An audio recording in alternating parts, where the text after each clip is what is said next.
I'm gonna smoke a little bud. Yeah, I have to have bud.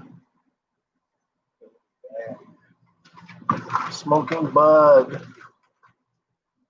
You got like a colored light here. You can't really see it. Kind of cool. It's not like a colored light. It's just like a designed light. I don't know what you call it.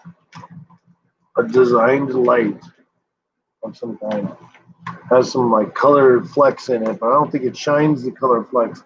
It's just not that kind of light. And got some kind bud here. I'm putting on the bottom of the bowl, loading a little of this keef bud on the top of it. That's what I meant. It's not Kush. It's keef. It's keef.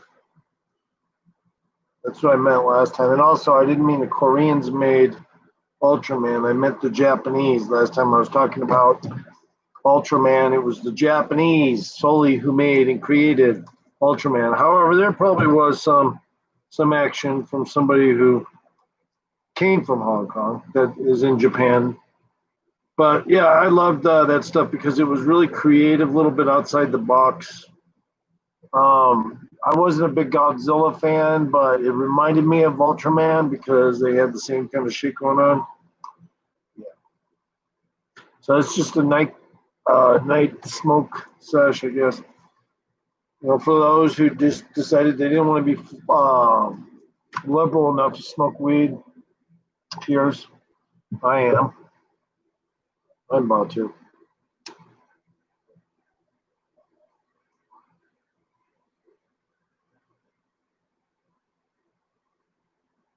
And it's enjoyable. I love marijuana.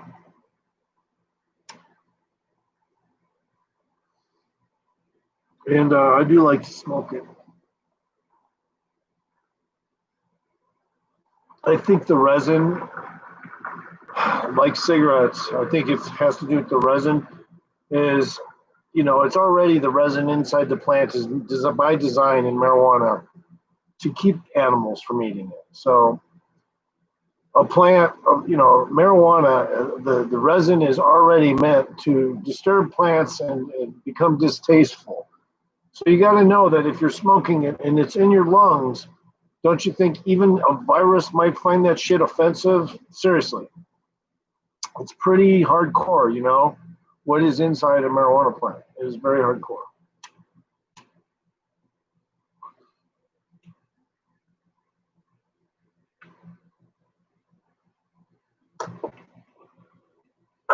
And I'm just sitting here smoking some weed, and I made some coffee, but I'm gonna have to find my cup, so we'll be back. Where it is, it should be over here somewhere. Oh, well, I got this cup. Okay.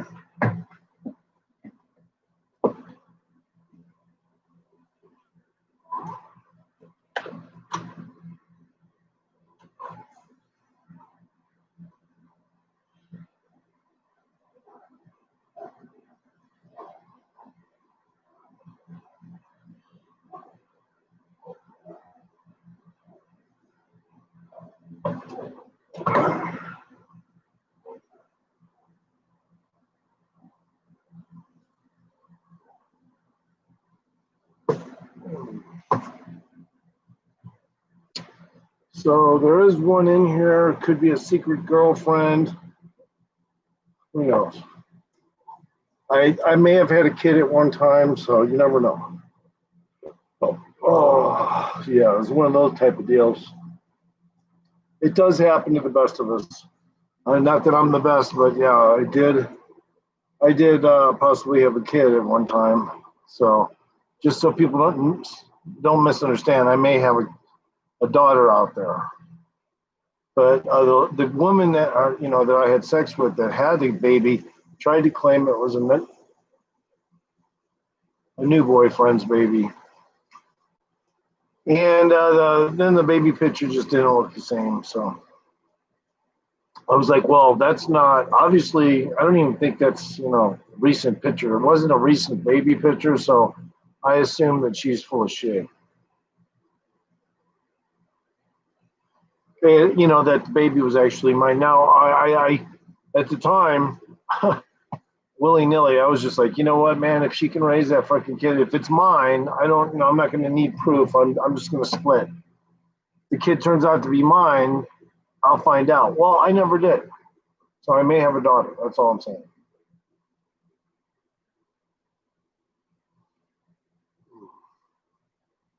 It's good. It's good coffee.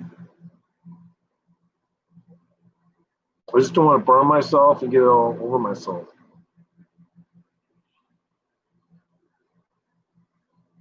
Oh, it's fucking hot. Maybe I should just take this lid off because it'll cool off if I take the lid off.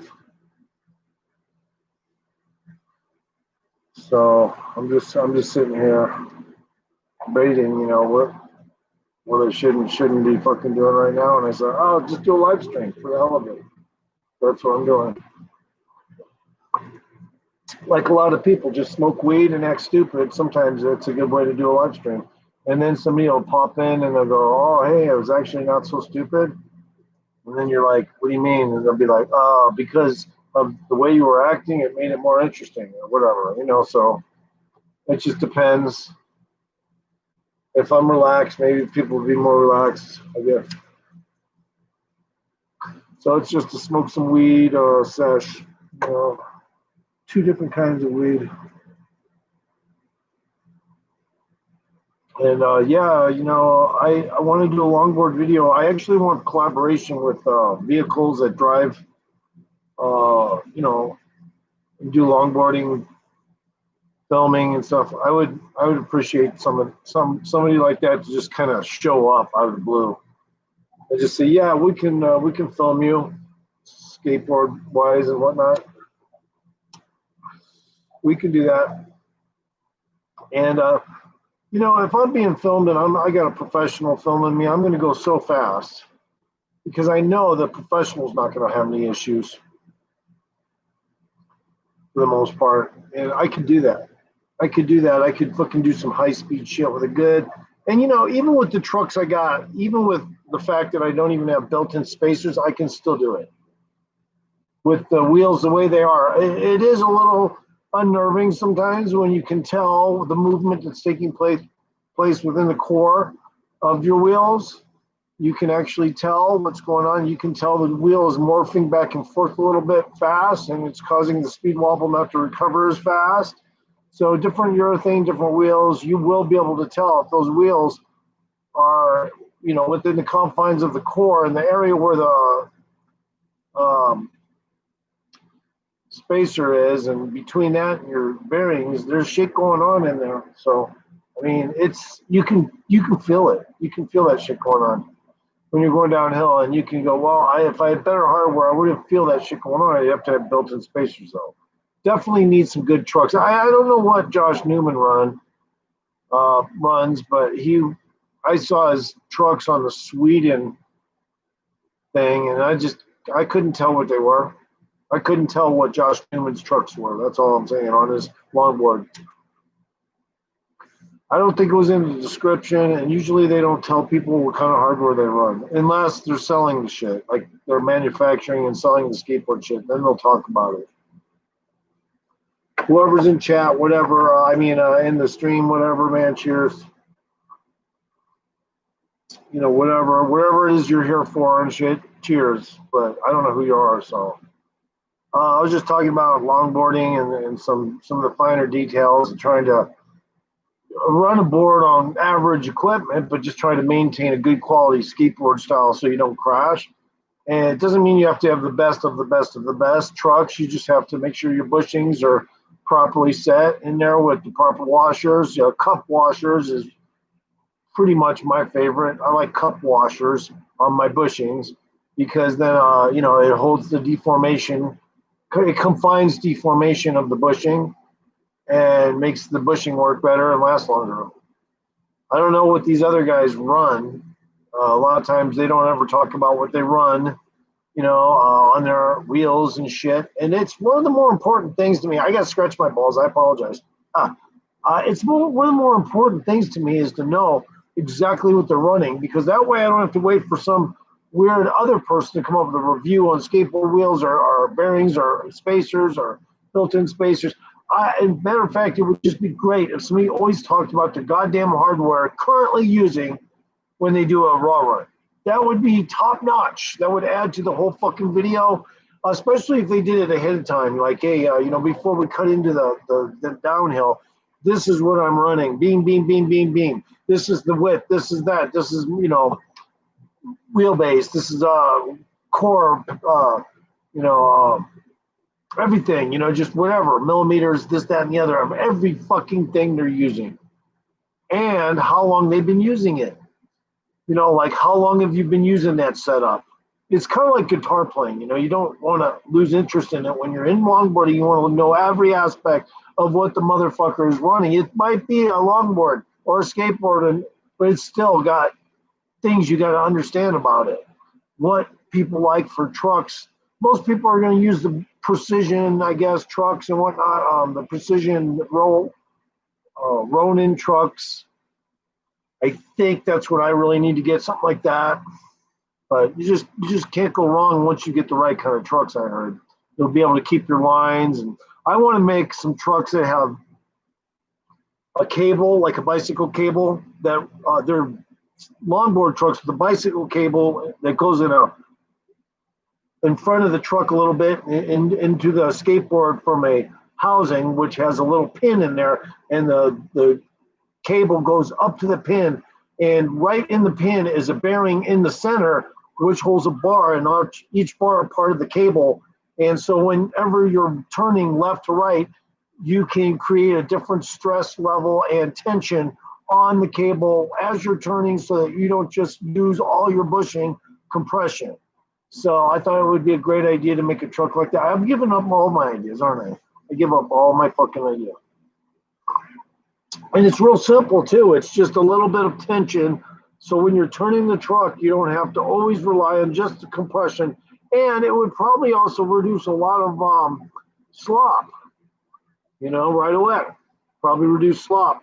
And maybe you'd be able to keep your line way better and feel more confident on the board. And it wouldn't even be that high tech of a truck. You just have a little cable system on there with a bike type of cable, and it would be thread through a pinpoint triangular location from the wheelbases, or not the wheelbases, but the wheel axles. So it would be attached to the wheel axles, and every time you turn, it would pull a little tension on the truck and make it a lot easier to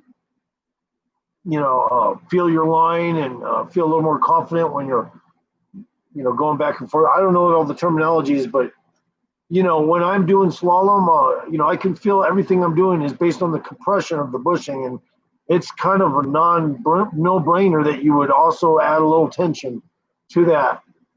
But what angle would you have the tension? Well, it would depend. How big is your pin? If you use a pin this big, it's that high. If you use tension that goes this high, it goes that high. And you can deliberate where it's attached to your axle, because this particular truck comes with you can change where the position of the cable is, so that you can change the angles on both ends of the triangle part where the cable is housed, so that you can manipulate your truck so that they're more preferenced towards whatever weight it is you're running, whatever kind of quality, this, that, or the other you're running. The only thing about one of these kinds of skateboards is because of that cable under there, it would have only clearance issues when you flew off the road or something. Then the cable might get caught up in roots and grass and stuff. So you don't want to do that, because the cable is going to be kind of its own thing in there. And it will probably go about an inch or two down from the skateboard truck. But I do want to see this design. I do want to manufacture possibly it. I'll only talk about it because a lot of skateboard people are just not interested in cheesy ideas like that. But mine only sounds cheesy because it's fucking just a cable attached to your trucks with a new place to put the triangular part where the pole comes to a point, and then a pin, depending on what size of pin you want, that you would have that kind of different tension and angle of tension on your truck. So it would feel like a totally different truck. It actually would feel, whoa, like super smooth as a result of that. And it would just be that fucking cable and that little pulley system on the cable with bearings in it. That would also, be really reactive. You just use metal bearing for that pulley system. And every time you had tension on the skateboard, it would ease up really quick because of that little bearing in there, holding making the cable go through real smoothly. And it would look like a pulley wheel with bearings in it. Inside it would be a bearing casing. Yeah, I just think it would be a great idea. It's just one of the many ideas I come up with, technically. Anyway. First of all, you don't have to use a lot of metal and cast a lot of metal, except for the truck itself. If you're making the truck itself, prototype, that in itself could be an issue. But I mean, it's not going to be a bulky truck on the skateboard if it's just that extra cable attachment to the frame and everything. So it would be very little overhead to make it. It would actually do a lot of quality things to a normal, what would almost be considered definitely a below standard truck that was just strong, but double forged, but just not set, in a way that a professional would want to use. Well, with this system, you could make one of those simplistic trucks that are double forged and then just add that cable to it. And you would have a new kind of truck and a new kind of longboard all of a sudden. And also, other people would want to design different systems. So if you had the cable on the bottom of the truck attached to the axles of the axles and then that pinpoint area, you could also switch it back to the back and pin it in there. And that go from front to back and then provide tension from those locations and change the size of your pin again. So if you change the size of your pin and pull it back like a mousetrap to another area, you can also pin it in there and then the tension would come from that angle. So you could really modify your skateboard to just be so awesome in carving and turning and sliding, way better than just paying for like a $500 truck. Although I would definitely charge fucking $400 for this truck, at least. For sure, it would be $100 cheaper than a really good, like longboarder's truck or something. But it would, it wouldn't be, it wouldn't be special other than that cable system would just look so absurd to people. It'd be like, God, that's light, it's efficient, it works. God, I can't complain. That's the first thing people would say is, I can't complain. I can keep my lines with this cable tension on my truck when I'm turning. It's fucking awesome. It's like, yeah. And then when I switch it back, if I switch it back the opposite way from the truck and pin it in that way, it provides a whole different kinds of retrospect and tension for, let's say, a different kind of road that I'm on. That's what this truck would be great for. You could augment it every time you go out, depending on how steep the place is that you're going to ride and shit like that. There's 3 people in. I don't know who it is. Cheers.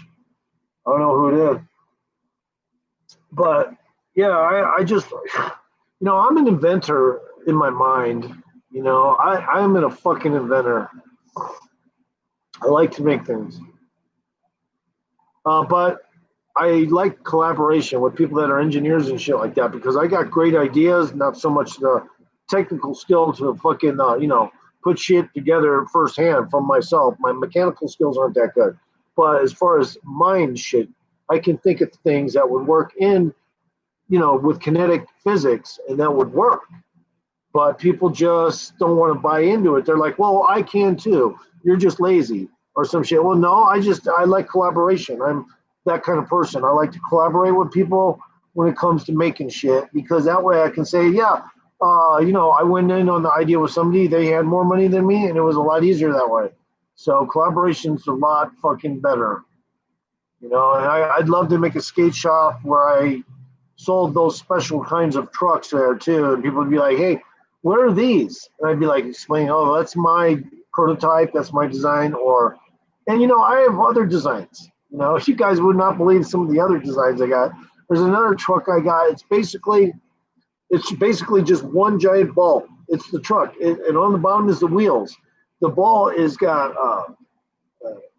tension cables wrapped around it. So when you use it, it goes in every direction, but it always comes back to center, right?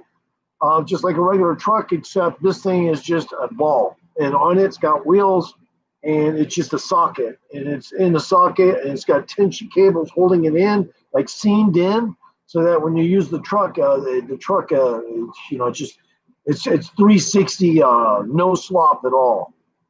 That's what that would look like. It would look really weird too. And the neat thing about it is that, like, you're using it, it would have a cap over the top, like a fender, on your skateboard, so you can put your foot on there and literally use it like a foot stop, because it would, be about that high off your skateboard. On one side, then on the other side, it'd go under like that. It would just have wheels attached to it. It would be the weirdest looking truck. I want to make a truck like that. And of course, people would be amazed by the design, because they go, well, how is the mechanics in there? Well, these tension cables are strung around and attached to it. They're really tight, and you tighten them with this, and they bend just and give a little bit, depending on how tight you give them. And then when you use the truck, it just goes just exactly where you want it to go. It doesn't waste any time. That truck is a prototype idea I got. It's basically I call it a socket truck. I guess I'll say that for now. It's a socket truck. It looks like a truck, but it's got attached to a ball in the middle of your skateboard, and then it's hinged in there.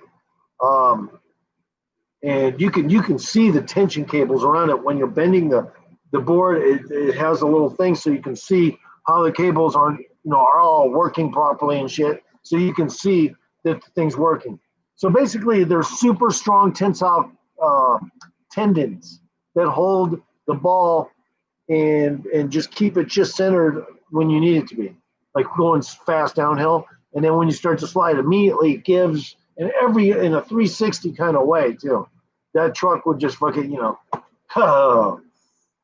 it would be interesting. You get a lot if you wanted to. You could add bounce to it that way, but you could also tighten it, make it really stiff, but still have the tension, and the turn capability would still be there. You just have to be careful, because like tightening anything, you don't want to tighten it too much. In this case, anyway. But I think it would be neat, and it also might add some interesting action. Like, sometimes when you're going fast downhill and your rock hits, or your tire hits a rock, it will almost knock you off if you're not careful. So sometimes it's good to have maybe a tire that has kind of it's moving back and forth like that as you're sliding. So if anything hits it, it just bounces away from it a little bit.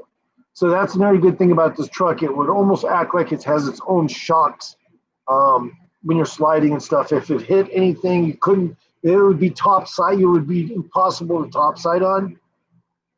This truck would make it impossible to topside on, because the way the wheels and everything, and the fabrication, the way that it looks physically, and the way it delivers, within the confines of mechanics and stuff like that, it would just be so bizarre.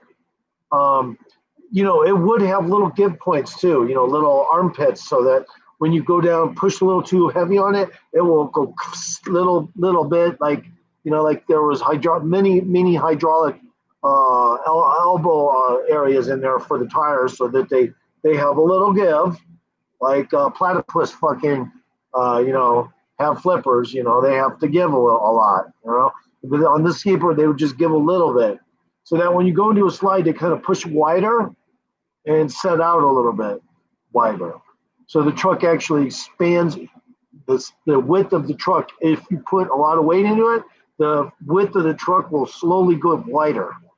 That's another thing about this this idea. It would be so cool that way, Of course, on the bottom of the ball, there would be a little kind of like what you might refer to as a glove puck type of shit under there, just in case you push really hard and you have your truck setting a little loose, and it has the capability of going down and touching. It will touch that little puck type material, and you can literally slow your skateboard down with that instead of your hand pucks. So I just thought of that right now, but that's just because the clearance would be a little low on the ball. The wheels would be just under it, but it would be slightly low. So just to be safe, in case you did run into something, or you wanted to push heavy down on your board to stop, you can use that little feature there. But you'd have to have your trucks a little loose for that.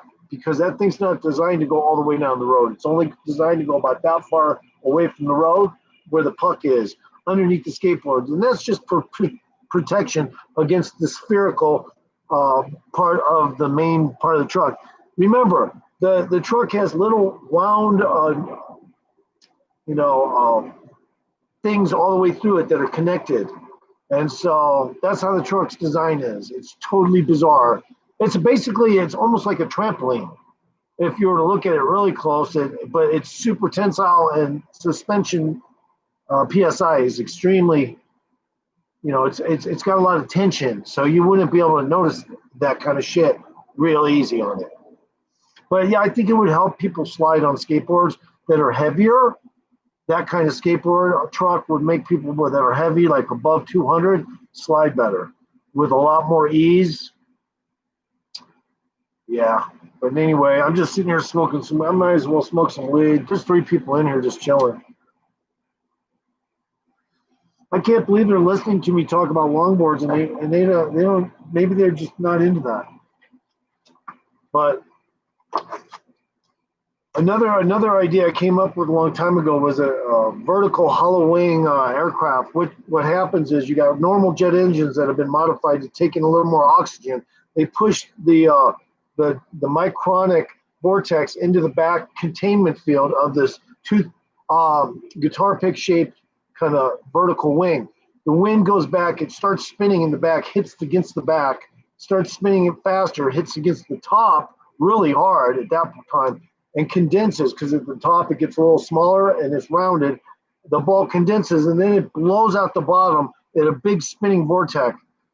This jet engine would be modified. It would be a modified version of a jet engine. It'd be called a hollow wing jet, and that's what it would look like. It would now the wings don't go out like normal wings, but they can spread out like that and turn into normal shaped looking wings, but they're thick, so you don't really want to use them just to use like wings, but they are good stabilizers, and they do carry that idea has been around forever. It's what you're doing is you're double manipulating the jet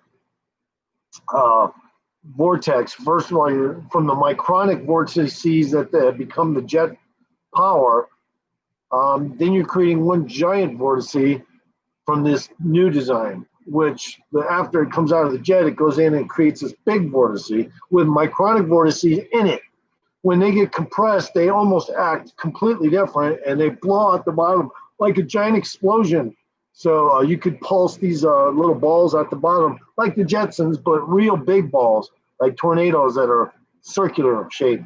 And you'd have to watch out where you fly, because they would interrupt with stuff close to the ground really quickly. There'd be sticks and everything, rocks up in there, flying inside the ball while you're flying too close to the ground with one of these vehicles, because they would suck in debris and spit it back out. So it wouldn't be very safe around low, like rocky and sticky areas. You'd have to land the shit in the airport for sure, or you'd probably just land it like they do other things, like on a hinge or something, and just get out on a platform.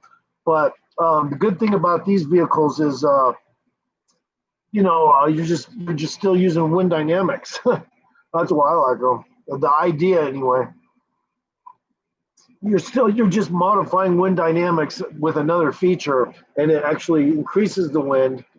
It does initially. It would cause a lot of drag if the engines were just like a regular jet engine, but because you have to modify the jet engines, you have to make them take in more oxygen, because they're going to undergo some compression and some other things within the confines of the secondary containment field, which is the hollow wing, vertical hollow wing.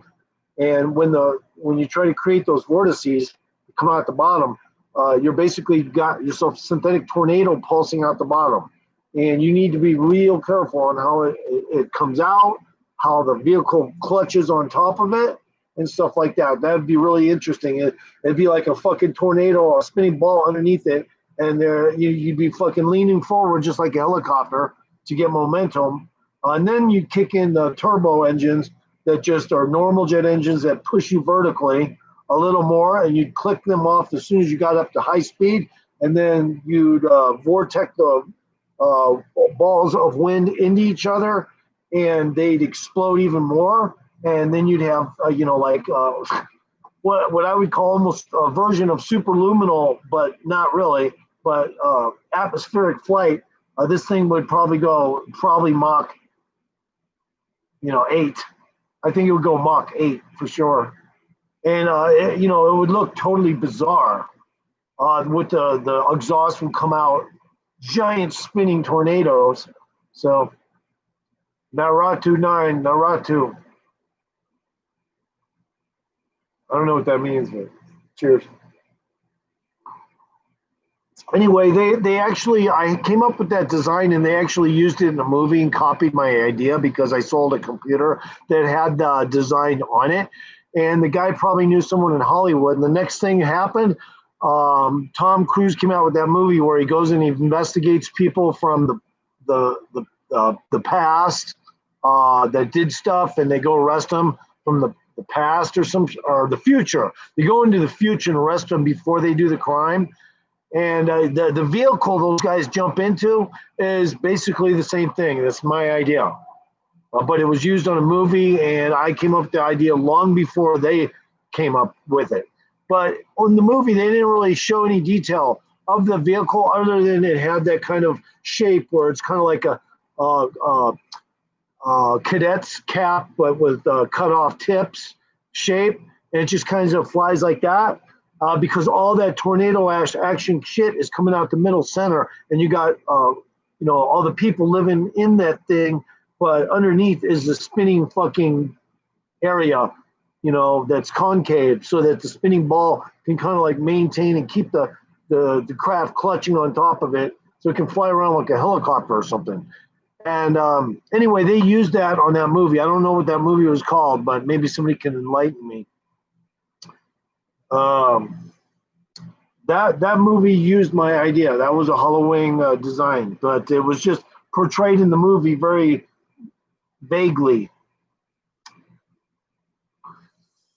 But it's my idea. I don't give a fuck if Hollywood came up with it later on their movie. It's my idea, and it's actually could work.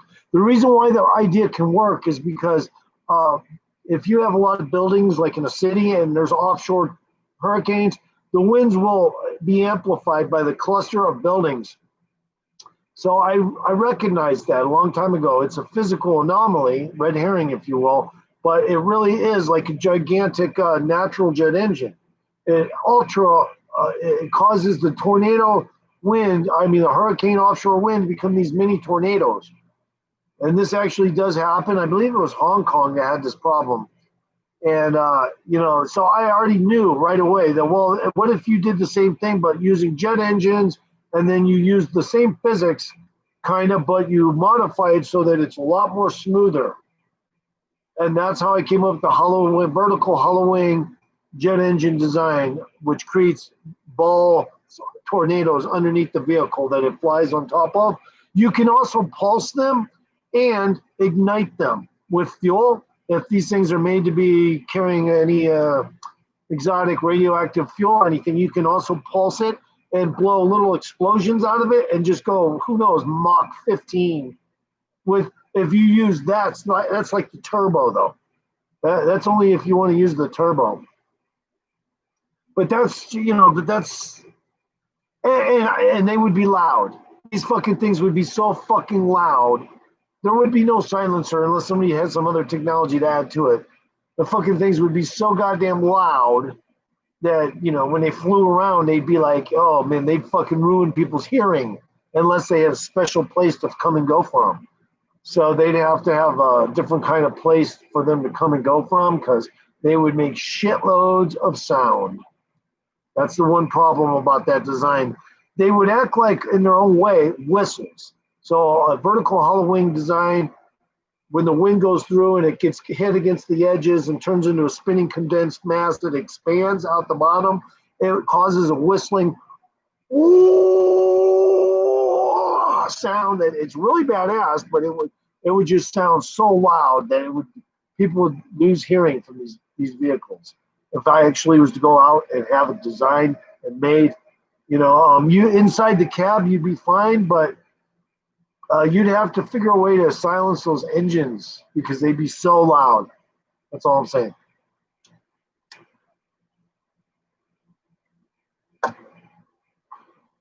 So people around here, what they'll do is they'll try to initiate the coyotes by calling like loves, and every now and then, everyone in town does it. Hear that? Did you hear that? That was people trying to get the coyotes to talk.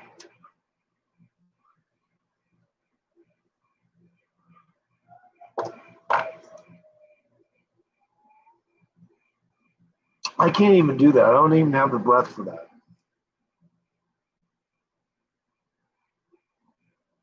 Wow.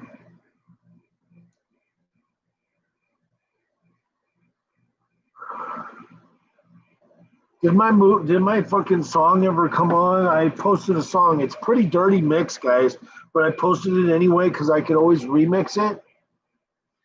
But I did it on purpose because I've used I used some of the loops before and I mixed it with a different loop package to see, and it sounded dirty, but I was like, you know what? I got to keep the mix anyway.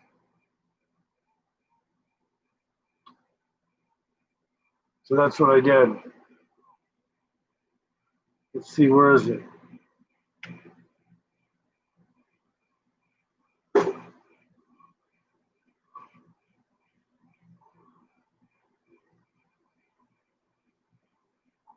Did it ever fucking post? Probably not. Because I turned my phone off like an idiot.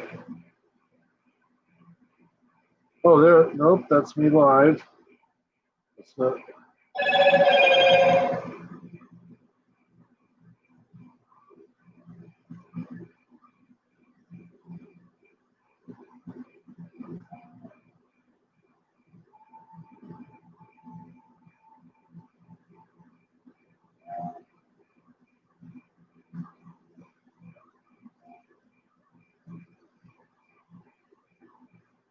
Oh, it did post. Okay, let's see.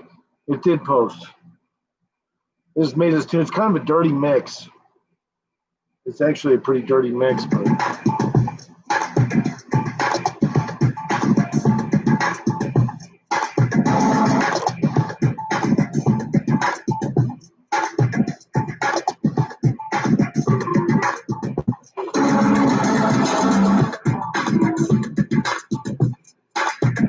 I just like the way it sounded. Even though it sounded kind of rough, I went ahead and mixed it anyway, just like that.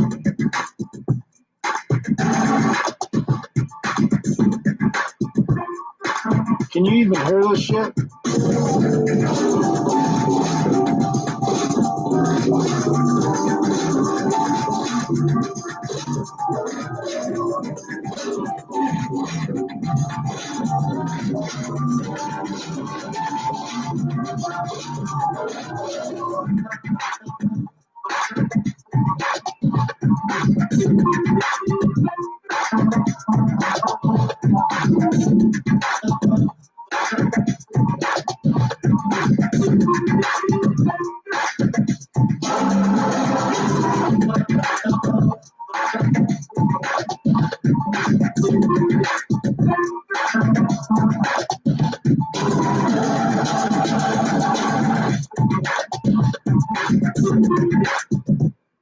Could it be, Mr. Warlock, that you're a full-fledged faggot with dirty dick syndrome and wet and confused and sloppy anus?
Right. So anyway, I made a really dirty mix there, and I did it on purpose because, the loops were a little, I don't know, so definitely substandard, and I could have easily fixed that, but I decided just to cut it, and that way I can say that I got the dirty mix version of it, and eventually I can remix that and even add a bunch of different effects and make a bunch of cool stuff out. So anyway. Wasn't trying to brag. That song's actually kind of dirty. That's definitely a dirty mix. But if you listen to it, it's still got the quality of a normal musician. So no one's in right now. That's okay. I've been at 42 minutes. I'm just going to keep my live stream going.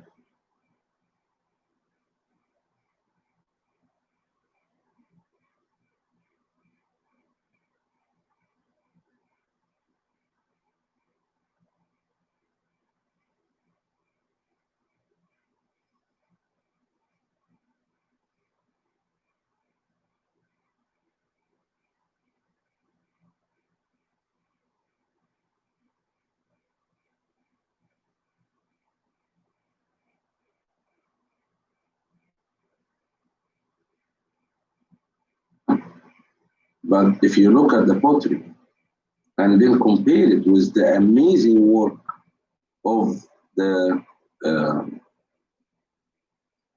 the stone in it, then there is something definitely is missing, because you find this amazing vessels from quartz and from Persia, all the types of stones we have mentioned before, and then you find pottery that is burned in a way that made half of it brown and half of it black, and has random shapes because it was made by and shaped by hand, because at that time they didn't invent the pottery wheel yet.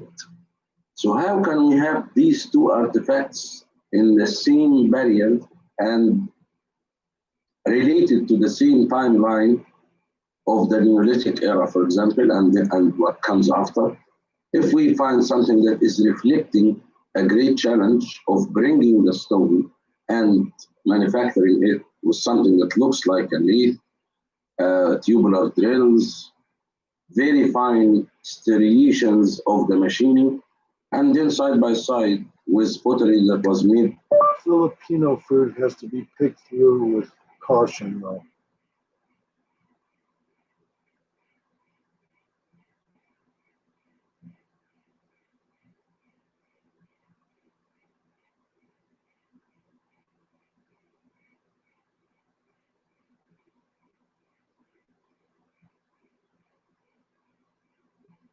By hand before they do the pottery wheel.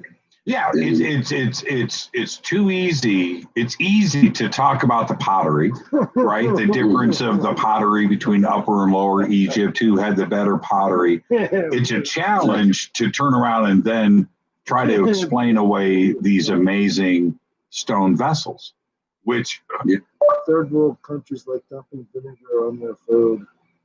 Burke.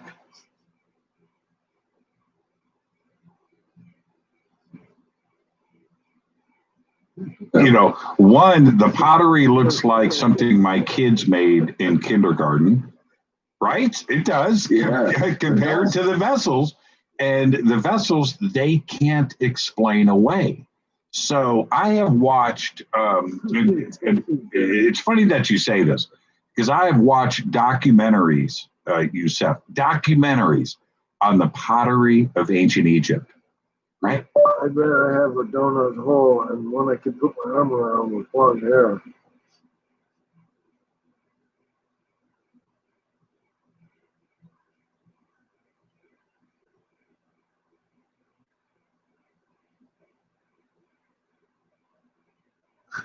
Not one mention of a stone vessel, but they will spend 2.5 hours talking about the pottery and the kilns in Upper and Lower Egypt and who had the better pottery, and not one mention of something far much more interesting and intriguing, which are the stone vessels, which are everywhere. Yeah, and which was also to very old times. And then why would Imhotep choose to reproduce it from one type of stone?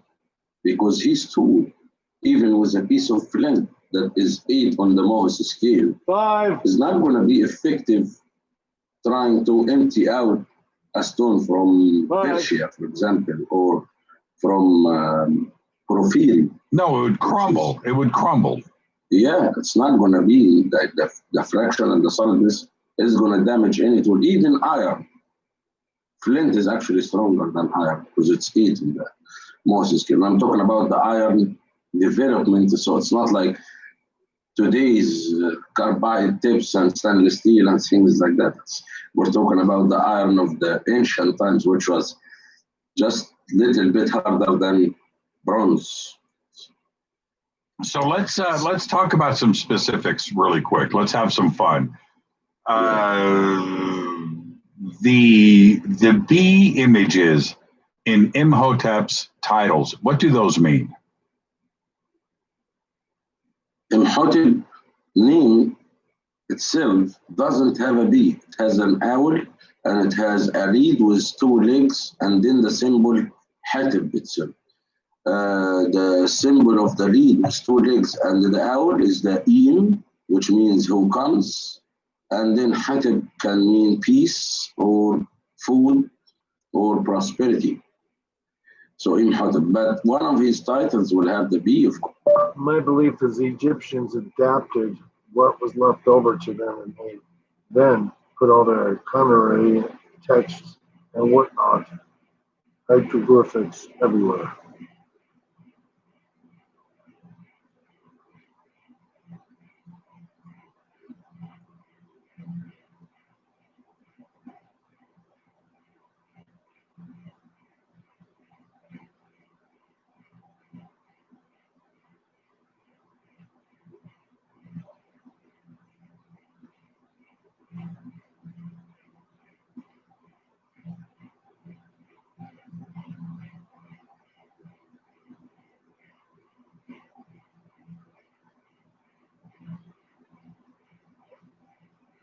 Because he was the carrier of the royal seal. That's why you're on the show, Youssef, right there. Well done. Well done. I got to tell you, I started to take a course in reading and writing hieroglyphs. Yeah. And it wasn't as difficult as I thought it was going to be. Oh, it's a challenge. Don't get me wrong. But now I can look at hieroglyphs and I can pick out a few things. I feel pretty good. It's very interesting and fun at the same time. And little things that I didn't, I have Egyptian stuff here in my studio. And now I can look at it, and now I know what these certain things mean. But speaking of hieroglyphs, let's talk about probably the most important aspect of it is the lack of them at the Great Pyramid. It just doesn't make any sense. Why do you think that it is left unmarked? There is also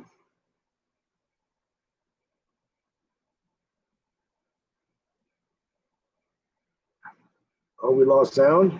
What happened? Oh yeah, we got a buffer going on here. See if I can fix it.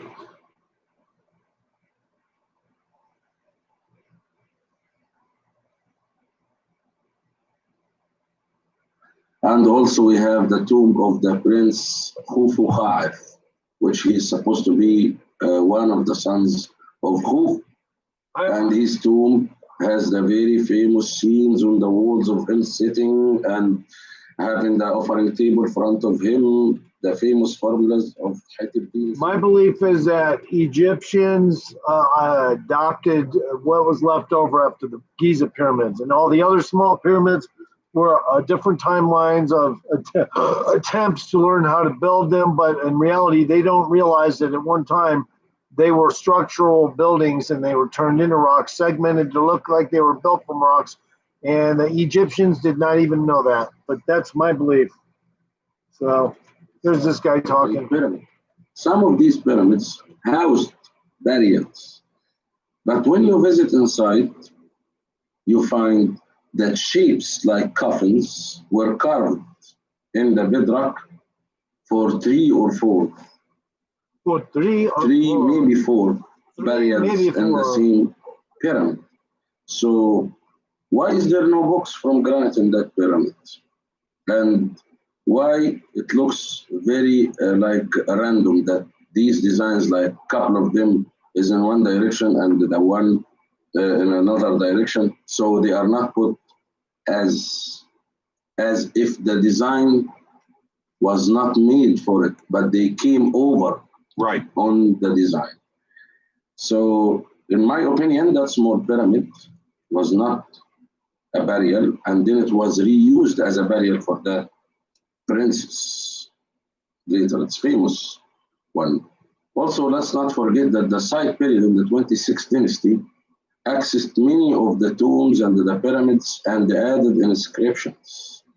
And of course, many people believe that the Great Pyramid, I mean Khufu Pyramid, which is labeled as the Great Pyramid, but actually, I will get back to what I was saying, but actually, the Middle Pyramid, which is the one that is related to Khafra, right, was the one mentioned in the ancient text as the Great Pyramid, not the Khufu Pyramid that we call the Great Pyramid.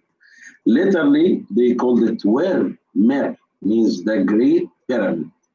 And these are inscriptions you find in the Giza Plateau in tombs from the 6th dynasty, like the tombs of Idu and the Kar to the eastern side, has the names of the 3 pyramids, the 3 kings, and the names of the pyramids. 5. And the pyramid of Khufu is called the Akhet Mer, which means the horizon, and the pyramid of Khafra was called Mer.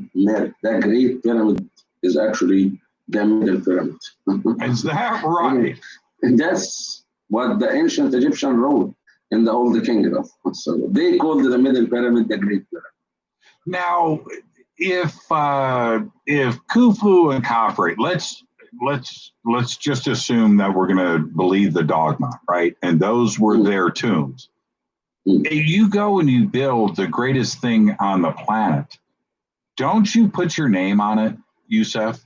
I mean, like, you built this big, huge thing for yourself, so people will never forget you, and so you can go to the next world, and you can, all of the things that are built behind this, right? Don't you put your name on it somewhere? That's what we were just saying. Like, why is there no decorations if the other tombs of the 4th dynasty, like Meres Ankh and Khufu, had the inscriptions? And it's not just that. You have the Pyramid of El-Lahun, and it's supposed to be from much further time, from the Middle Kingdom. Now they said the official books knows that the pyramid of Venice in Saqqara was the first pyramid text added in the inside. Later than that, which is the Middle Kingdom, you have the pyramids of Al-Lahun in Fayoum, Right. and it has no inscriptions as well. But of course, there is always the possibility that it was unfinished. And this will be one of the good answers you hear, saying like, why they didn't leave scenes of extracting stones. Also, extracting the stones is another mystery. Yep. Because of the difficulty of extracting hard stones out of the mother rock itself, all the conclusions came to that the ancient Egyptians during the Old Kingdom, which means the pyramid builders, according to the academic story, they didn't have the capability to extract solid stones such as granite out of the bedrock, but they depended on the loose pieces and the falling pieces. And of course, this is a result to the studies or a conclusion from the studies of the toolbox that you can find in the Old Kingdom tombs. The stone pounders, the copper chisels, the stone knives, the sand, the powder for polishing, and all these things. But all these things are after the third dynasty of course. This is not what geologists believe when they look at the type of granite, for example, that is in the Valley Temple of the Middle Pyramid of Khafra. And in the ancient times, it was famous for the granite temple, because the Middle Pyramid actually received like tens of thousands of cubic meters of granite was used in the structure. We all know that the King's Chamber in the so-called the King's Chamber in the Pyramid of Khufu was all cased in granite, but the causeway was, and the foundation of its Valley Temple was from basalt stone, which is also not local to the area. Mm-hmm. And the entire casing of the pyramid was from the fine limestone, while the inner building was from the nummulitic limestone. The Middle Pyramid had at least 2 levels of the casing stone, which is giant blocks. Like the block would weigh around 10 tons, give or take. Each one. Each one, of course. Yes. Two courses of these stones surrounding the entire pyramid was brought from Aswan, from a very fine quality of granite stone. You can see, for those who knows about geology, the Velespar in it is huge, like in the composition of the stone itself. So when geologists look at it and examine some of it by the eye, of course, they say like this type of granite is a very high quality that cannot be found on the surface, that it has to be coming from the core. And I will take the white calcite crystal as a relevant factor to this. The white calcite crystal is coming from the core of the spring that formed that type of crystal, which known as alabaster stone for most of the people. And also, according to geologists, and I would mention Susan Moore, she's one of my teachers, and I'm proud to say that. And of course, me touring with Dr. Robert Chuck more than once. Sure. All over Egypt. And this is also a very fine quality of the stone. So they didn't just choose a stone, no, they have chosen the best quality of stone. So the granite stone is not a surface stone, it's from the core. So there is no doubt that they extracted solid stones. And of course, like we're talking about the pyramid builders, there is no, like their knowledge and their capability looks unlimited. And of course, the result is the pyramids itself. But it's the studies of the toolbox of the Old Kingdom tombs that led the archaeologists to believe that they didn't have the capability, because these are the tools. Reassignment matter conversion. But we remember that there are tool marks in the pyramid, like the saw cutting in the granite and in the basalt stone and in the white calcite that we can find the tool mark in the stone, but we cannot find it in the toolbox. We never found a saw that is supposed to be for stone. Right. We found a saw from copper, but this is known to be used for wood. Also, the bow drill was for wood. And the seams on the walls showed in the vessels, they never showed a tubular drill. So it's not, That looks fucking neat. it was not kept a secret or anything, because they put a scene that displays how did they shape and drilled and polished the stone vessels. But that was the manual one that was a reproduction during the time of Imhotep from white calcite or from alabaster only. But all the other types that is reflecting the same tool marks that we find on the pyramids, and they are much more ancient, they were not made by that process that was displayed on the wall in the old kingdom tombs. Now, So can that's you imagine? We're going to take a break right here, but could you imagine, Yusef, if a crew leader came to you and said, "Okay, take this bow drill, and we need 20 holes." RMC is how extraterrestrials convert matter to different kinds of matter to throw off whoever and whatever is around that is intelligent as well.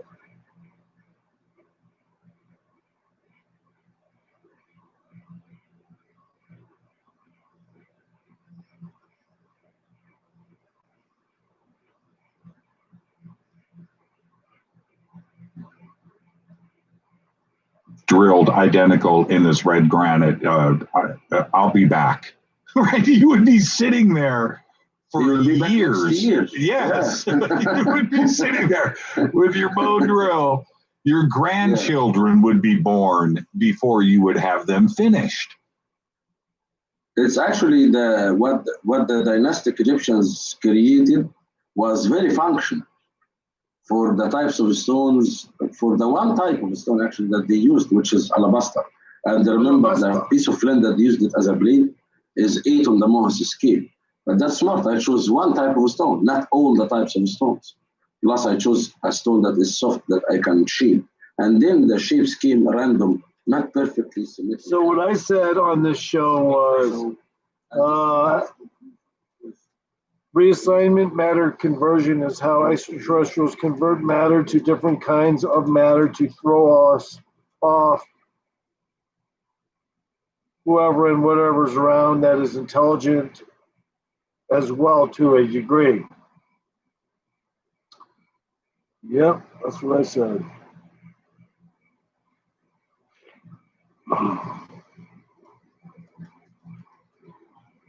It's night 3 of Egypt Week here on Theta Black. I'll be right back after this short break. Stay with us.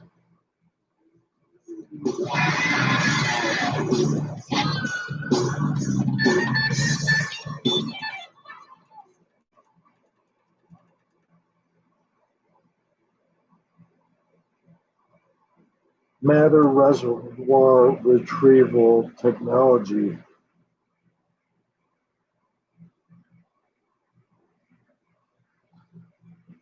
How homeless extraterrestrials rebuild and manufacture.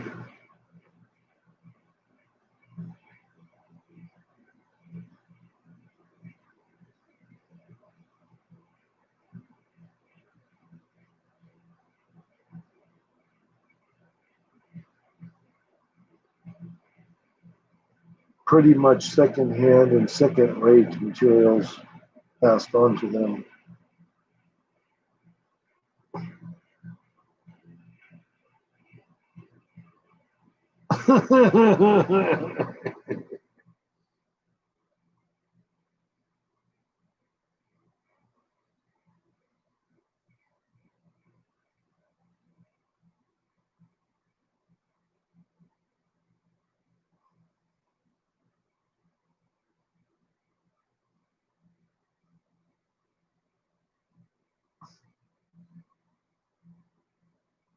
Curly lines on anything, including a nice-looking woman's backside to some degree would be interesting.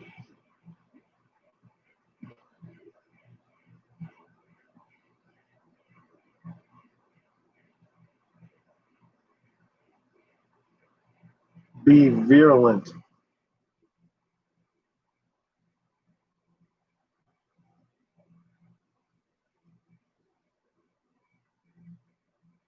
Virulent.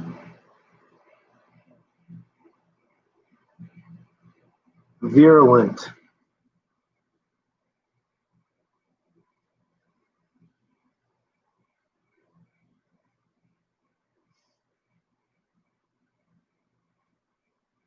I should know. I write on stationery with lines. All my stationery has lines.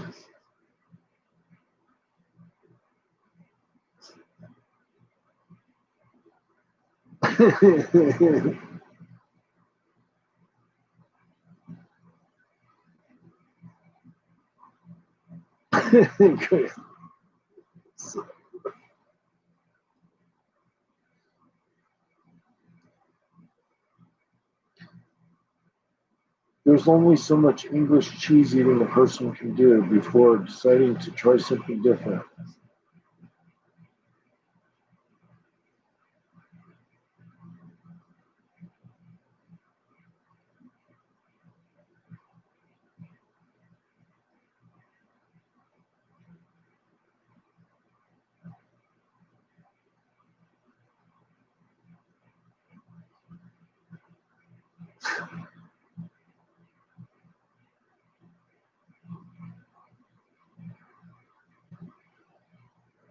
There's only so much.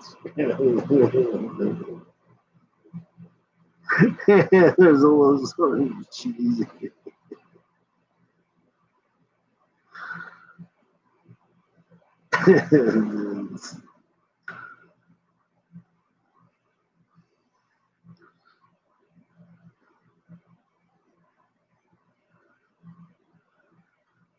I wonder if there's ever been a person with a mental illness who became a cannibal of lepers only.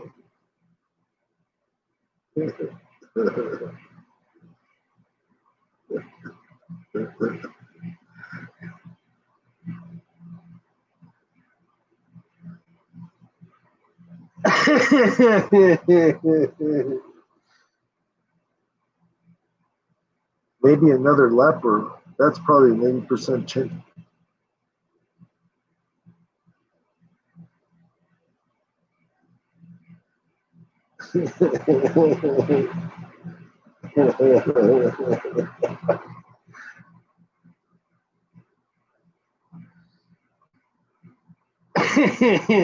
Cannibal leper.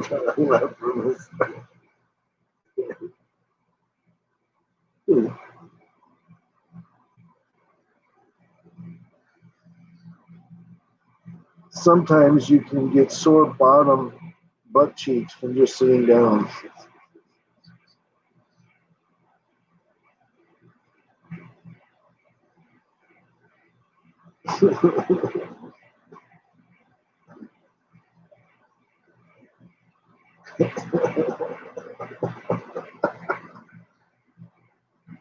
That's funny. Anyway, I'm sitting here just talking. I don't know who's in here. I'm texting. Yeah, man, I've been sitting here for how long? An hour and 9 minutes, and my ass hurts. So, just from sitting here, maybe I should smoke more pot and stand up. I don't know. Stand up for a second. Shit, all that weight on your ass is not good. It's not healthy, man. And I got coffee I need to pour, so.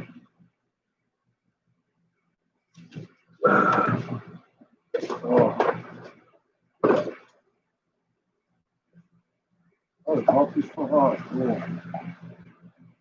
All right. I'm digging on that.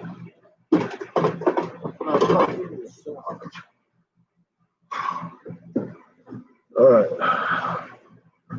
Wait, who's in, man? Somebody's always in, like a somebody that's like always in here and they don't say anything.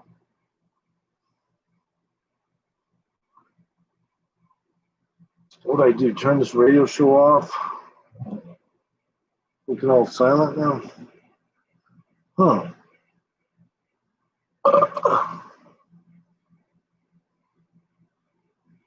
Oh, just don't get the volume up.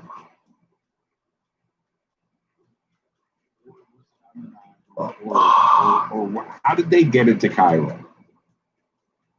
Well, there is one scene that is that we are Alligator meat mixed with lamb to make sausage would be awesome.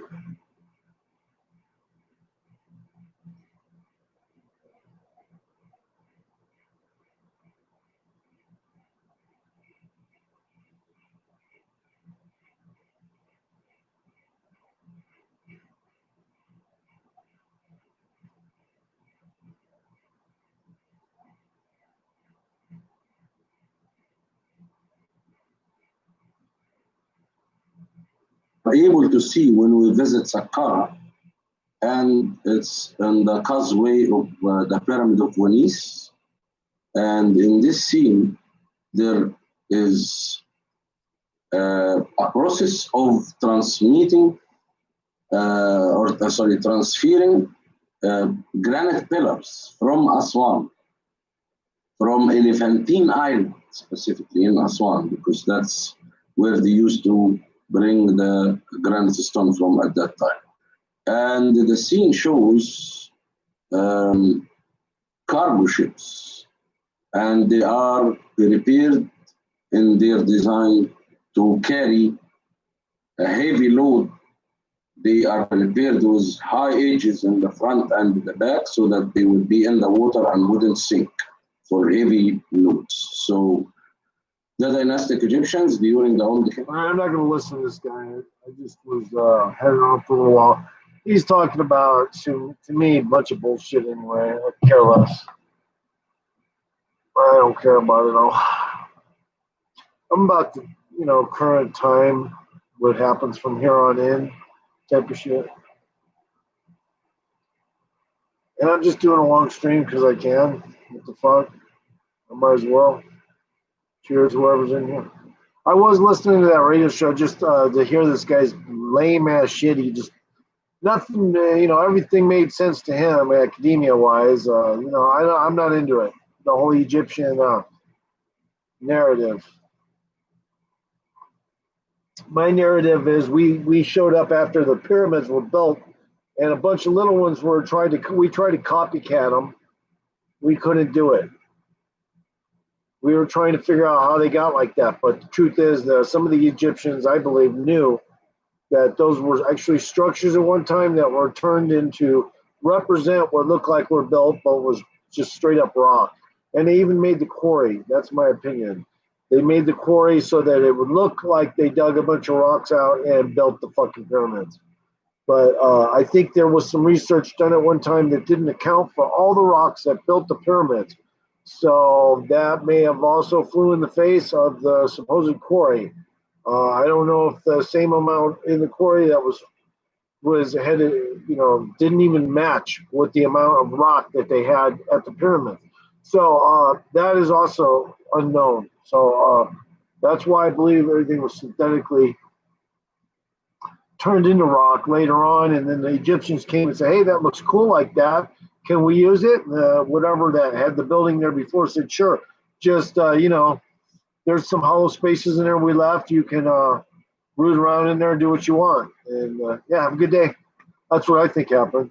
And then the space people went off. Said, okay, yeah, we turned all those buildings, industrial area into rock. They'll probably try to make some of them like we do, but they don't even, they know for a fact this used to be a different kind of structure made of different substances, and we converted it using a process. So that's what I think. Anyway, yeah, I'm a little stuffed up right now. Let me just see who's on right now. Let's check out McHenry Cruiser.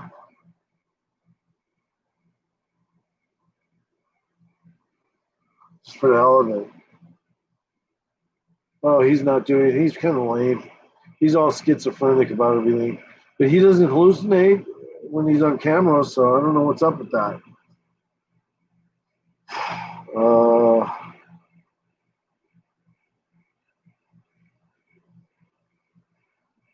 It's supposed to be a hallucinogenic trip to be a schizophrenic. You're supposed to see things and all that kind of shit when you're schizophrenic.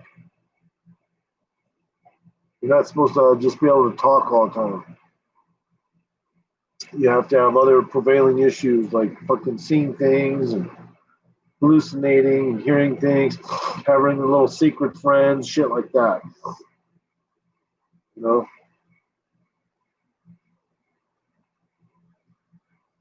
Man, it's looking dark down there. I got it pretty lit up here. I was gonna go get a different kind of light bulb. Let me go do that. Let me get another light bulb. I'll be right back.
All right, so now I got my light. So I came out here for a reason to get that. I mean, this light here I got in here, it's okay, but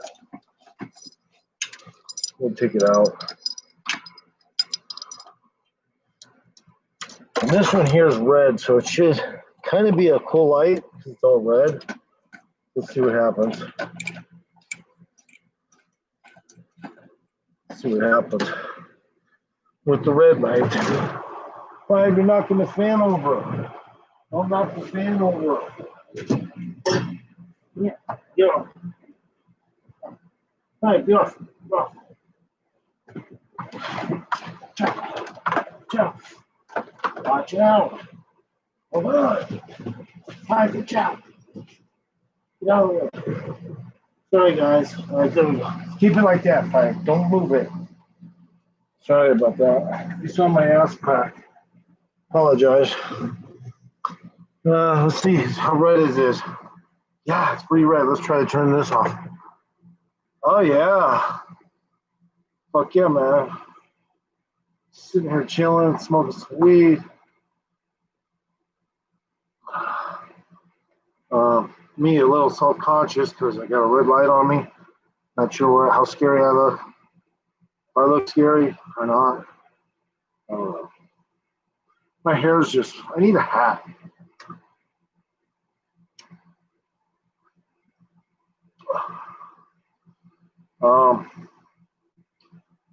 Yeah, I got whiskey. I mean, not whiskey, cognac. I don't want to drink any of that right now. Now, if somebody came on and said, yeah, I'm having a drink, I'd be like, okay, cool. What are you drinking? That kind of thing, you know? I'm not going to hate on you. Let's try turning this little one light on here. Yeah, see, my hair's just, is that all right? Yeah, I look kind of greasy right there. All right. Let's turn this back on. Turn this one on.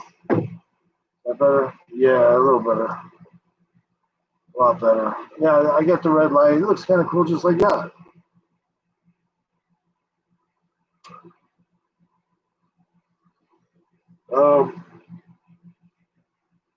Could cover some of it though. Yeah, cover some of that light.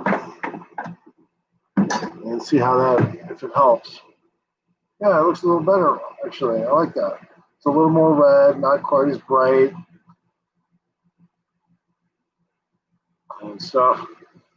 I like Wisconsin Dells. Anybody been there? I like Wisconsin Dells. I used to go there when I was a kid. There was a couple of females in the pool at the motel, and basically they had those kind of swimming suits where I don't know where you buy these kinds of swimming suits, but they were freaking completely see-through skin color on one, and the other one was pink, but it was completely see-through. I mean, these were see-through swimsuits, you know, so, and it, you know, you could talk about trying to not pop a hard on when there's, and they were, of course, they were a little younger than me, but they weren't underage. Oh my God. Actually, they were underage. I remember that's the exact reason why I didn't do anything, but I was amazed at how promiscuous they were. I went into the where you get the steam room, and they were in there, and I was like, you know, wait a minute, I should probably walk out of here because they're in provocative positions and they're giggling and looking at me, and you know, I was popping a fucking major hard on. I was trying not to, and I was doing all right at it, but I had to kind of turn away from them a little bit and act like I was fidgeting with something to make my dick go down because, yeah. I mean, and then I, you know, got uncomfortable because they're underage and probably 17 or something, and I had to get out of there. So luckily, one of the moms called out to one of them, and they said, we want you to come back out here or something. You know, we're going this way or something. You know, they're going to do something. And luckily, then those chicks got up and left. And I was like kind of going, God damn, great. Thank you for leaving. I was thankful because I was like, it was either, you know, and at the time I didn't want to walk out of there with a fucking partial Woody, you know, and their mom and dad is out there. No way. So I just fucking let them leave, and it was a good thing. It worked out pretty good. Other than that, they should never have swimming suits that you can see through like that. They didn't even have what looked like a feminine cover in the inseam. It was just pure see-through. And I was just fucking, I was like, what are their parents thinking when they got swimsuits like that? Maybe they just, I don't know. They were see-through, straight up. I mean, it's impossible to fucking not pop a Woody to something like that. And, I did a pretty good job of it, though, because I could tell they were underage, probably 17, 16, 17. I knew that it was a bad idea to fucking manifest a fucking Woody. So I did a really good job at keeping it from happening, but I did have to turn myself to do so. I had to fucking turn away from them for a good 3 minutes. Yeah, just because, nature sometimes dictates what is not logical, and you have to manifest some kind of control mechanism. Otherwise, you're going to look retarded, or you're going to get in trouble, or something. It's going to bad happen. Can you imagine if your daughters walked into one of those steam rooms and a guy walks out with a giant heart on that's like fucking 22 years old? You'd be all pissed. So I was doing my best, and I did a damn good job of keeping that shit from happening. At other times, I've been at like this thing called the Wet and Wild. I forget. It was one of those things you go down on a slide, and a couple of chicks, and it was set up so that you could, when they sit down, you could crease up and look right up their fucking to their vagina hole, because of the way they have to move their legs to sit down and the positioning of all the people walking. It's like, Jesus Christ, I'm probably standing in a line with every other chick. There's probably a dude standing with a fucking hard on, because every chick is sitting down and that has a good looking whatever. If their swimsuit's skimpy, you get a good shot of that, and you're just like, what the fuck? How am I supposed to, keep having fun here without a giant fucking hard on? It's like, no, I can't fucking do that. I mean, I gotta go fucking find a Johnny on the spot and like whack it off really quick or something, and then come back. That's the only way you can do that shit. I'm serious. Hey, one time I don't even know if I should talk about this, but one time I passed a vehicle and the guy was fucking some chick in there, but I couldn't see the chick. I was worried about that, and there was another car nearby that got my attention. I looked over at it and kind of dissuaded me from continuing to look at this guy's fucking some chick in there. But I couldn't even see her. He was on top of her so much, I couldn't even see her fucking anything. Got me a little concerned. I was like, you know what? I couldn't fucking even see what he was fucking. And so, I mean, there's just things and back then I was on my way to go make money. I glanced over there, saw what I thought was some dude fucking a chick, but I could not see the chick. Now, granted, I have fucked chicks like that, but there's usually arms and shit and legs. So I was like, what is he doing? Fucking a doll? What is under there? I can't see shit. So, but I didn't want to sit there and look at some dude fucking something either. So I purposely looked away from it and just kept walking. But to this day, I wonder, was that even a good idea? I mean, we don't even know. But it's not my business to fucking see what's under them. I couldn't see what was under. Could have been just a small chick. I don't know. I glanced at it and I didn't see her. So that's that. I just kept going. But fuck, man. And then another time, some guy was banging some chick while I'm working out outdoors. And he was outdoors fucking her. And I was working out and the chick was facing me while she's getting doggy style fucked by this dude. It was humorous. I'm like, yeah, okay. It was like she's getting doggy style fucked by this dude, and she's looking right at me the entire time I'm doing my workout, or at least part of it. And then I saw her another time, she fell off the swing, and when she landed, she had no underwear on. And her pussy was red and looked like she'd been getting beefed a lot. That chick, she was hot though. No fuck, she shaved it too. She shaved all her pussy hair.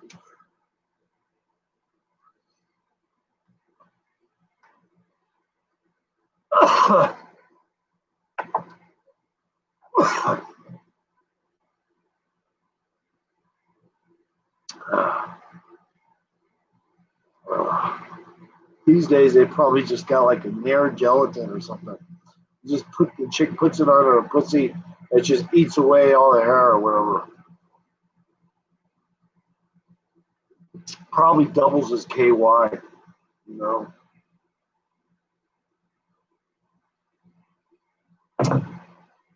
New Nair hair removal doubles as KY. Now never buy KY again with new Nair hair control with KY.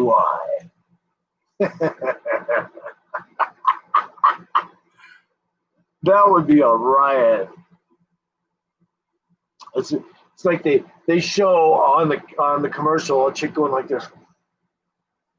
That seems to be working great, Vanessa. Yeah, I've been using it for a week now. My boyfriend loves it. Saves him money on batches of KY. Gross. Or how about Bengay that doubles as KY?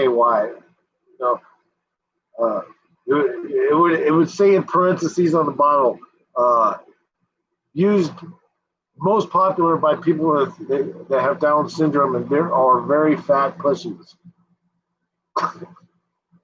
I'm sorry, did I just say that? Oh, Bengay sterilizing KY.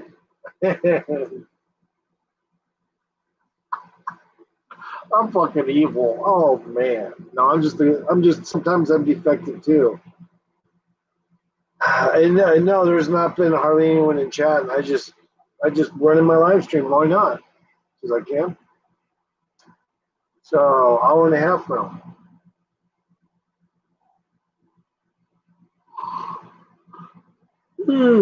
Yeah, that'd be funny. Or how about Siegfried and Roy tartar sauce?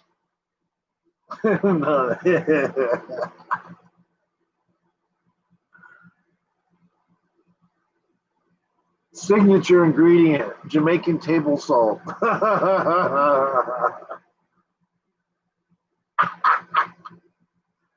Hey man, somebody commented on one of my videos.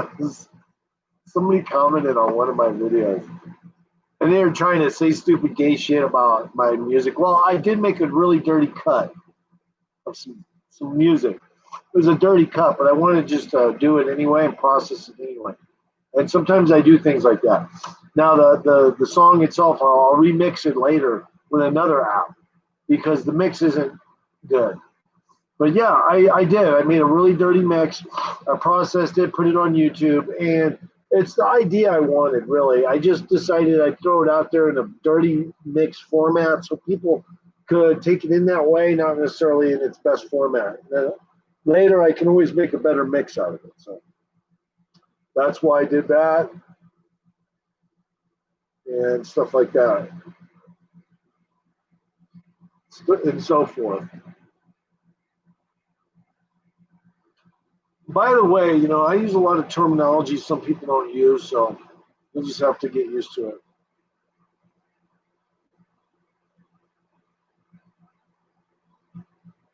And I'm just chilling here like I do every night. I should surf a little while no one's in my stream. Should just surf a little. See what's going on here on YouTube. See if there's anything going on. Because I do that. No notifications.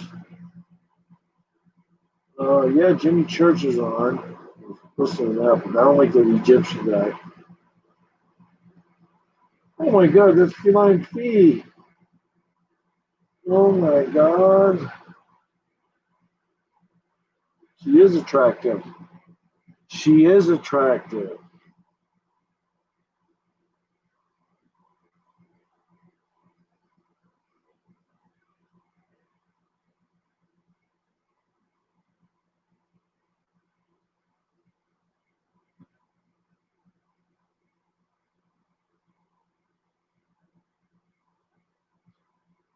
Honestly attractive woman.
I hate when they have the words too small.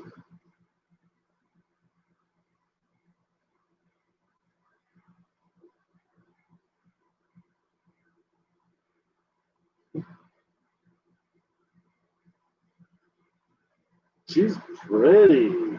I thought she was pretty by looking at this photo here, but man, switching it up, she's adorable.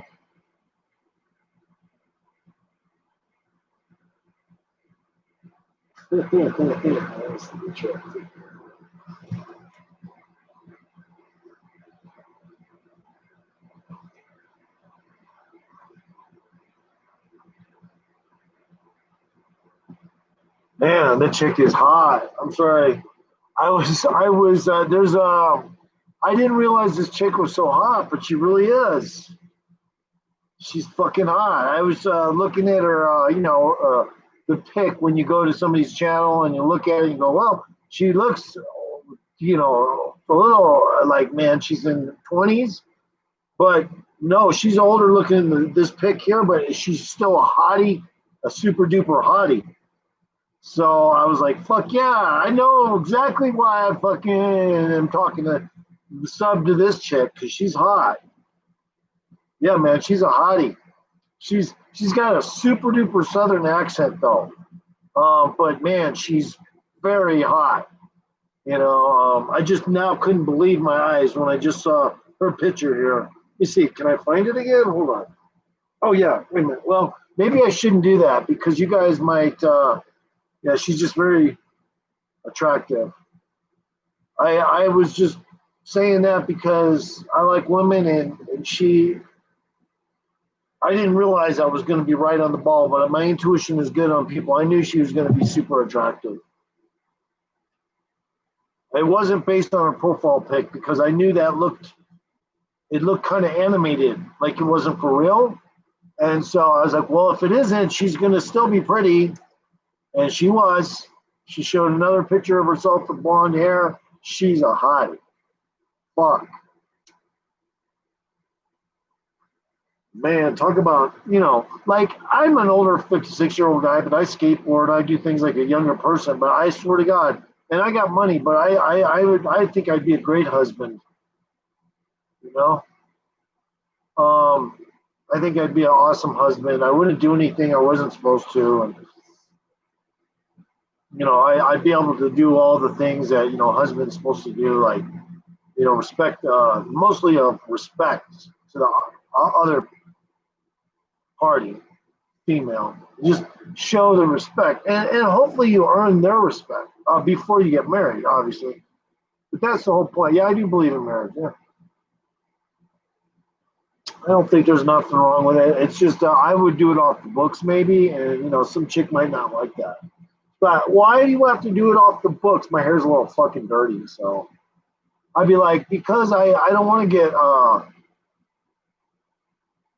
attached on paper unless I have a fucking expensive ass a prenuptial agreement, and you wouldn't want me to do that either. Why would you? Because if I'm dating a chick and she says, yeah, well, then you're going to have to get the expensive prenuptial then, I guess, huh? Then I'd fucking say goodbye to her. If there was a chick like that, I'd be like, goodbye then, because I'd make it a real simplistic agreement. That's what I'd do. Anyway, I was browsing somebody's channel. I'll just say it was this pretty chick, okay? And she had this rainstorm, clouds, thunder. It reminded me of shit in the Midwest, but she just caught some good claps, man. Such loud ass fucking lightning and thunder. I guess it was related to I don't know if it was related to the hurricane or anything, but it was just so massive. I kind of miss those thunderstorms, but I'll be honest, I have been out in a thunderstorm that was just, lightning was just hitting everywhere. Thunder was everywhere. And it was literally making my heart jump, beats and shit. And I was like, hey, man, I'm not scared of anything. So just keep walking. And then I realized my leg was seizing up because back then I didn't have my right knee. I don't think I had my right knee replacement, which is my full. And so I my leg seized up. I think my leg seized up because of pain. And I had to stop, and it was hailing too, and there was fucking lightning everywhere. And it was raining and hailing off and on as I'm walking through the countryside. And literally, I was living in a place where that's how I had to do shit. Like this, but it was serious countryside. And it wasn't hills and shit, it was just a lot of serious farmland. And I was walking through that shit trying to get home, and I had a good hour and a half of time before I would even get home. And I'm stuck in this shit. And I was worried that I was going to get hit by lightning that day. So I ended up calling somebody with my cell phone and saying, hey, man, will you come pick me up? There's fucking, it's real dangerous out here. I don't have any cover. And she goes, she was a bitch. And she was like, sounded like she was on her pain meds and all high. And I'm like, oh, yeah, it's probably better you don't then. And I fucking hung up with her. I was like, I'm glad she didn't come, although I wish she had. But she was one of those kind of people. She had to be on her pain meds all the time. So I didn't want really, I just let my leg, it was seized up. And so I just let it, the tendon and shit heal back into place. And I started to walk again. And it took forever, man, to get out of that shit. God. I mean, I've been in that shit multiple times. I grew up in the Midwest, so that's how it is back there. And if you're walking like I do, I'm like a Viking, right? I walk everywhere. I fucking carry shit. I'm a full-fledged motherfucking Viking, you know? You think it's cool to see shit on the movie theater about Vikings? Bitch, I am a real Viking. Everything I do is manual. I carry shit back and forth. I do shit on a longboard. That's a modern Viking, all right there. I could, if I wanted to, on my longboard going downhill, I could have a goddamn joust and I joust somebody with the fucking on a skateboard with a goddamn joust. I could joust people, okay, that are fucking on electric ones coming up the hill, all right? That's what I could do. I could joust. I would joust. I would love to longboard joust. You know, electric skateboard or longboarder going uphill versus downhill longboarder, no engine. Who's going to win? Downhill. Yeah.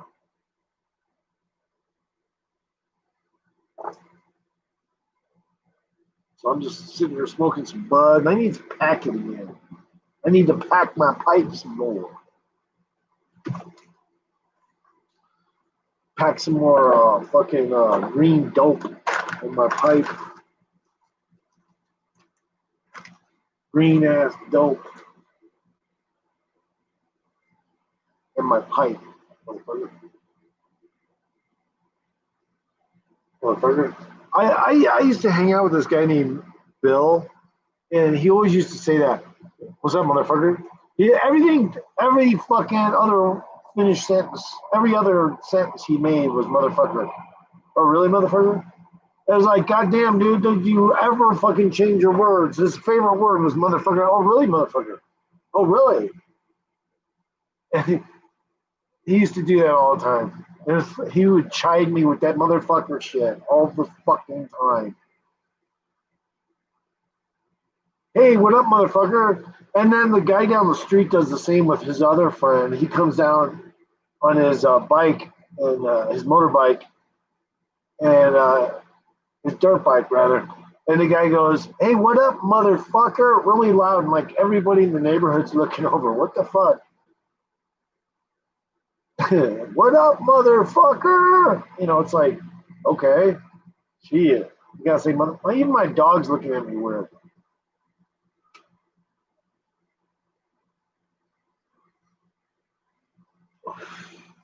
Yeah, see, I thought, why not just do a live stream and not care about anything? And just go through it. I can fucking put Jimmy Church on again on Fade to Black, but that'd be boring. So I'm just going to continue to roll here. Might get some ice and start drinking some my cognac.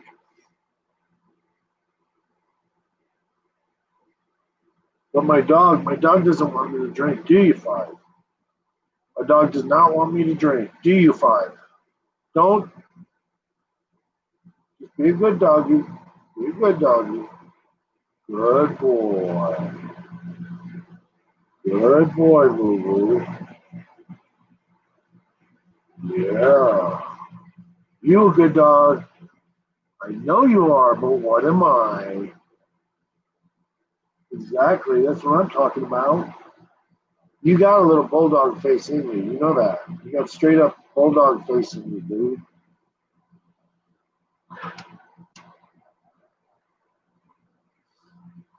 But you got a really cool dog face, like unusual, to say the least. So yeah, that's what I am. I'm a fucking Viking because everything I do is manual labor, coming and going, shit like that. How many people do you know that do that?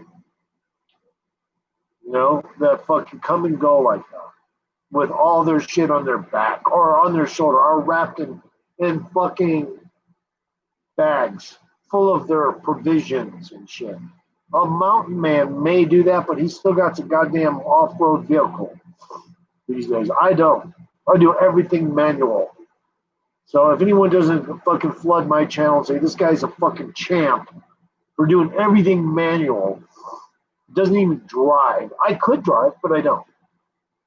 So that just means I should earn respect because I should just get subs left and right for that, just based on that. Because I don't care. I'm not like everyone else. I don't want to be in a DMV line. I don't want to be in a goddamn DMV line, period. So I don't drive. I don't want to be involved with all that shit. You know what? I'll be honest, because I don't have a driver's license, I don't ever get fucked with by cops. Because once you're in the system with a driver's license, the cops will investigate you more and do shit with you more based on your license. So, the very fact that I never got my license totally is almost a respect thing from the cops because they're like, well, good. That means I know you're not going to be driving around without a license because we already got evidence that you don't do that. And if you did, we wouldn't care because you don't, you're not one of those people we have to look out for on the road in general. I get respect for that. Cops have always seen me coming and going on foot. And once in a while I used to drive for companies and I almost got pulled over once going on, what was I on? I was on, the 18 and a cop passed me going real fast. I was already going fast. So when he passed me, he just looked at me like this, really, dude? And I slowed down right there as soon as he gave me that look. And I just gave him the, oops, sorry about that, a little too fast. I was only going a couple miles over what they will stop you for out here, which is like 10 miles over. I was 12 miles over the limit. But he was attempting to stop me, but he decided not to. And I couldn't believe it because I had a half ounce of weed. And back then there was no weed legalized in California. You would get a ticket for it and all that. So especially the amount that I had, I guess would make it worse. I don't know. It was like maybe an ounce or a half ounce right there on the dash. Right, he didn't even see it. I don't know how he didn't see it. But yeah, it was right on the seat. I had an ounce of weed just sitting there on the seat. That was 118. On the 118 going, I think, northbound towards. Yeah, that's just where it was. I don't remember where I was going at the time, but yeah. Anyway, so, but I mean, you guys don't know. I've had some situations. One time I had to slam on the brakes, and I had a whole pallet full of roofing tile on my flatbed, and the whole thing shifted, and luckily it didn't break. The fucking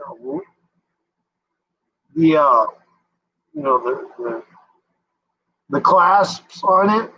Otherwise, the clasp would break. All those rocks would have gone into the back of me. I mean, I fuck, man. And all it was I was trying to look for chicks. I was looking for chicks while I'm driving, looking left and right, rubbernecking, driving down the street, looking for chicks, hot chicks. And that's what caused that to happen. But another time, I was hydroplaning on water, and I was had a lot of shit on the. I think I had a pallet as well as roofing tile again, and I was hopefully heavy enough that I wouldn't hydroplane, but no, the rain was so strong. And I apologize. I have kind of a stuffed nose, talking a little bit out of my, nasal cavity or whatever. But yeah, I fucking had a whole pallet of them too. When I was kind of glad it was heavy, but at the same time, I could not prevent hydrofoiling even with that. That shit started to slide. That truck started to slide a few different times, and to the point where I had to slow down to like 20 miles an hour. And on the highway, it was raining so hard, it looked like, it almost looked superficial. It looked like it was raining too much. It looked like this can't be true. It was raining so hard, the water just could not get off the highway in time. And yeah, I had to slow that truck to 20 miles an hour.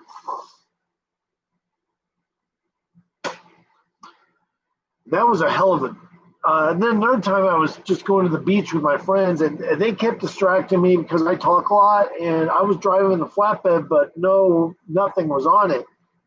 And they were in the cab though with me, and I almost took that truck off and rolled it because they were, I was trying to talk to them, and they were crowding me in a little, and my wheel kept bumping into the chick reaching for her cigarettes, and I was like, oh fuck, I almost ran right off the goddamn road that time. I almost killed 3 people there. That was just for me not paying attention though. Letting other people get distracting you while you're driving, never good. I was trying not to, but they were just insistent to talk and shit.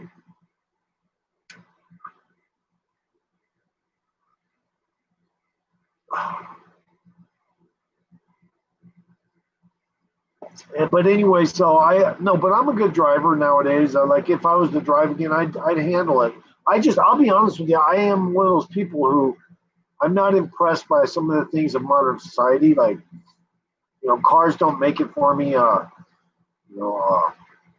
Maybe if I had a flying contraption, I'd get into it, but I'm not a big fan of just cars and shit like that. So I lose interest really quick in shit like that.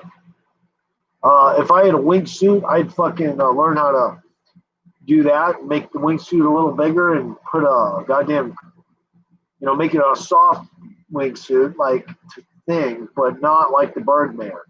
So in other words, there would be a wingsuit, but not like the Birdman. It would just be still ultralight, but it would have jet engines installed in it, and the wind would circulate through it a certain way and create, it would look more like an oversized wingsuit is what it would look like. That's something I want to have. That I could fly around like a fucking car in the air, and that would be really cool. I would be into that. I would be thoroughly into that.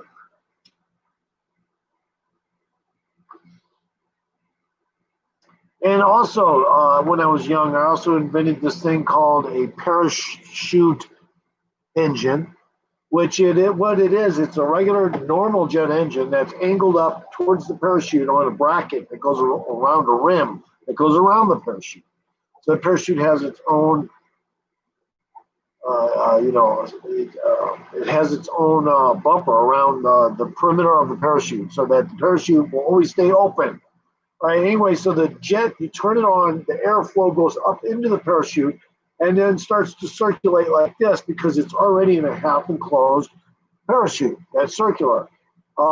There's a couple features in the parachute that bring the wind a little higher, and they're just features to coordinate some of the wind, to spin it a little faster and make the spinning ball a little more heavy so that the parachute can just take off on its own power with a spinning mass underneath it from the jet engine wind going in it. So that idea is old. That would be really cool. It'd be similar to a parasail. The only difference is a parasail, all it does is shoot prop wind one direction like a fan. My idea goes up into the parachute, creates a circular ball that gets pulled back out, and the vehicle just kind of rides on top of it. So that's my idea versus, let's say, a parasail. totally two different concepts. Yes, similar ultralight materials, everything like that, but that's it. That's where it ends. And the good thing is the jet engine angled like that would suck downward, pulling the parachute forward, kind of like a helicopter's nose pointed downward. So every time you step on the acceleration, the engine would suck the parachute direction forward, and the thing would start to take off flying forward like a helicopter. It would be more or less like a bladeless helicopter. The only difference is you're manipulating the wind inside the partial round parachute so that you have a spinning mass under it, similar to my other idea, which is a hollow wing design, vertical hollow wing design jet engine. So the two are paired only by similar physics taking place.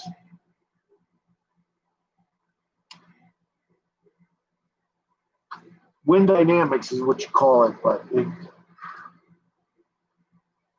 yeah, wind dynamics. See, the thing is, guys, that when you harness a vortex of spinning wind, you can actually make not just micronic ones from a jet engine, but you can alter it into a giant spinning ball of wind. Once you do that, you have a whole different animal. So that's the thing about, and the thrust would be coming out in a different way as well. Think about it, a spinning mass coming out of propulsion. And you know, it would have different features to it because, you know, everything's spinning when it comes out of the parachute. So yeah, it would be a whole different feature of thrust that we're not too many people know about. So anyway, the simplistic format of the hollow wing design is the parachute design that is round, and not the one with the guitar pick shaped vertical hollow wings like that, but the old school parachute that the one or two engines are attached to, pointed upward so that it creates a spinning ball inside it that comes out, and you just clutch on top of it, and you will be able to ride it out. Any turbulence caused by the spinning ball of wind is shot backward out the back at an angle, so it doesn't come back to the person in his driving mechanism, which is pretty much just a hanging gondola kind of bodysuit he gets into, similar to a hang glider.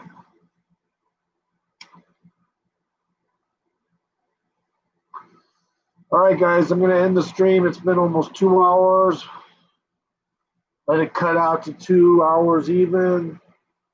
Thanks for coming in. I just decided to let this roll for a while, smoke some bud, relax. I did what I was going to do tonight. Nobody really came in the chat, which I expected was going to happen eventually. It's going to be like that. There's nothing you can do about it. And thanks for coming in, whoever did come in. I appreciate it. I mean, I could keep my stream going, but it's not worth it. It's not worth it. I'm not that good looking. And thanks for coming in again. Whoever came in, if you didn't give me a like already, please give me a like, and it helps me. And yeah, of course, I can be a friendly person most of the time, but once in a while, I'm going to critique someone. Peace out, everyone. Oh, yeah, let's wait till it hits 2 hours even. 7, 6, 5, 4, 3, 2, 1. Later.